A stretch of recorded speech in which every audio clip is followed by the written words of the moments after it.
Assalamualaikum warahmatullahi wabarakatuh. Perkenalkan, nama saya Yusuf Banardiansyah, NIM 19.195. Pada kesempatan kali ini saya akan mempresentasikan hasil dari jurnal penelitian mengenai determinasi adopsi teknologi informasi dan komunikasi atau TIK dari studi usaha kecil menengah di Indonesia. Pertama untuk latar belakang masalah. Jadi keberadaan UKM itu merupakan berkah besar bagi pembangunan ekonomi baik di negara berkembang maupun negara maju. Hal ini memiliki kontribusi penting dalam meningkatkan PDB nasional negara-negara mayoritas dan memotivasi negara-negara berkembang untuk memperdayakan sumber daya lokal mereka. Dari tahun ke tahun jumlah UKM sendiri terus meningkat secara bertahap. Jumlah yang bertambah ini meningkatkan level persaingan antara UKM. Dengan kata lain, UKM mengalami tantangan yang lebih berat dalam mempertahankan dan mengembangkan usahanya. Di sisi lain, tantangan juga datang dari pesatnya kemajuan dan perkembangan teknologi, dalam hal ini teknologi informasi dan komunikasi. Penyebaran TIK menyebabkan perubahan yang cepat dalam industri dan lingkungan bisnis TIK, dapat membawa perubahan signifikan dalam proses internal bisnis, struktur perusahaan, organisasi, dan juga operasinya. Adopsi dan efektivitas pemanfaatan TIK ini secara signifikan mempengaruhi pertumbuhan ekonomi dan efisiensi operasional di lembaga, swasta, dan publik. Oleh karena itu, adopsi teknologi baru seperti TIK ini tidak dapat dihindari bagi perusahaan, termasuk UMKM, karena untuk bertahan dan bertumbuh di lingkungan baru bisnis.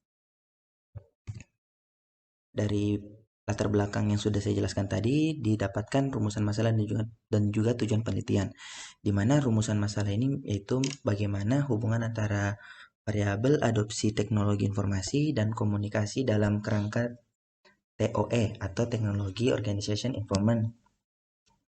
Dan juga rumusan masalahnya itu yang kedua, yaitu bagaimana dampak adopsi TIK terhadap kinerja UMK baik dalam faktor keuangan maupun non-keuangan.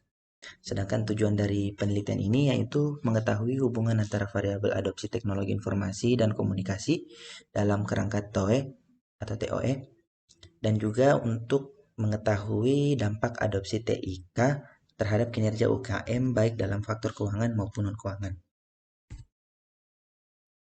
Di sini pada penelitian ini sampel dan pengumpulan datanya itu dilakukan sebanyak 150 kuesioner yang tercetak yang berisi 16 pertanyaan dengan skala 5 poin dan dibagikan kepada peserta inovator inovasi Indonesia Export, atau di mana sampel ini merupakan peserta dari inovator inovasi Indonesia Expo sendiri yang memiliki usaha kecil dan usaha dari berbagai sektor. Nah, dari 150 kuesioner ini dibagikan terdapat 83 kuesioner yang dikembalikan kepada panitia atau kepada peneliti. Yang selanjutnya diproses menggunakan Excel stat untuk memilah dan menghilangkan data yang hilang. Setelah proses tersebut, hanya ada 20 data yang dapat digunakan, yang kemudian dianalisis menggunakan metode analisis pada software SPSS. Selanjutnya untuk pengukuran data sendiri dari kuesioner itu, di dalamnya terdapat pengukuran faktor teknologi dalam penelitian yang difokuskan pada 3 hal, yaitu infrastruktur, teknologi yang ada, kompatibilitas, hambatan inovasi. Dan juga ada faktor organisasi diukur melalui kepemimpinan visioner dan juga kesadaran TIK. Dan juga pada kuesioner ini dia mengukur faktor lingkungan yang menggambarkan pengaruh eksternal. Dalam penelitian ini diukur tekanan eksternalisasinya dan juga dukungan eksternalisasinya dan daya saingnya. Dan yang terakhir itu ada intens TIK diukur melalui kemauan UMKM dalam mengadopsi TIK, sedangkan adopsi TIK diukur dengan jumlah teknologi yang telah digunakan UMKM. Mungkin itu saja penyampaian dari saya mengenai penelitian tadi. Sekian, wassalamualaikum warahmatullahi wabarakatuh.